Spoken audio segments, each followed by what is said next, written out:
ভেজালমুক্ত সুস্বাদু গুড় তৈরিতে ব্যস্ত সময় কাটছে জয়পুরহাটের গাছিদের। শীতের শুরু থেকেই খেজুরের গাছ থেকে রস সংগ্রহ শুরু হয়েছে। তারা মাঝরাত থেকে শুরু করে কুয়াশা ভেজা ভোরের আগেই রসে ভরা মাটির হাঁড়ি গাছ থেকে নামান। এরপর টিনের তৈরি বড় তাওয়ায় জাল দিয়ে তৈরি করে এই গুড়। তবে কাঁচা রস খাওয়া থেকে সতর্ক করে দিচ্ছেন চিকিৎসকরা। জয়পুরহাট থেকে জাহাঙ্গীর আলম খানের তথ্যচিত্রের ডেস্ক রিপোর্ট। প্রতি বছর শীত এলেই দেশের বিভিন্ন স্থানে খেজুরের রস থেকে গুড় তৈরির ধুম পড়ে যায়। একই দৃশ্য নজর কাড়ে জয়পুরহাটেও। তবে এ জেলার তৈরি গুড়ের মান ভালো, তাই দূর দূরান্ত থেকে কিনতে আসেন ক্রেতারা। আবার অনেকে আসেন শুধু খেজুরের রস খেতে। তবে কাঁচা খেজুরের রসে নিপা ভাইরাসের আশঙ্কা থাকায় ক্রেতা বিক্রেতাদের সতর্ক করে দিচ্ছেন জয়পুরহাট জেনারেল হাসপাতালের চিকিৎসকরা। খেজুরের রসকে আমরা যদি উত্তমরূপে জাল দিয়ে ফুটাই যদি আমরা এই রসকে পান করি, তাহলে এই ভাইরাসটা নষ্ট হয়ে যায় এবং রোগের প্রকোপ কমে যাবে। এই জন্য আমাদের সবাইকে এই স্বাস্থ্য সচেতনতা অবলম্বন করা উচিত।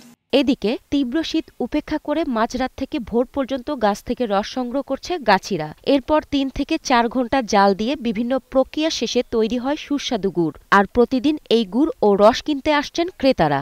খেজুরের যে রসটা, এই রসটা ভালোই লাগে খেতে, এবং আমরাও কাজ করি, আমরাও খাই, অন্যজনও খাই, বিভিন্ন লোক এসে খায়। এই গুড়টা খুব সুন্দর এবং মানুষ সবসময় সকাল বিকেল আসে নিয়ে যায়। গুড়ের গুণগত মান অনেক ভালো। শীতকাল মানে মূলত খেজুরের রসের কাল। আমরা জয়পুরহাট থেকে আসছি এখানে কুটিবাড়ির বীজ খেজুরের রস খাওয়ার জন্য।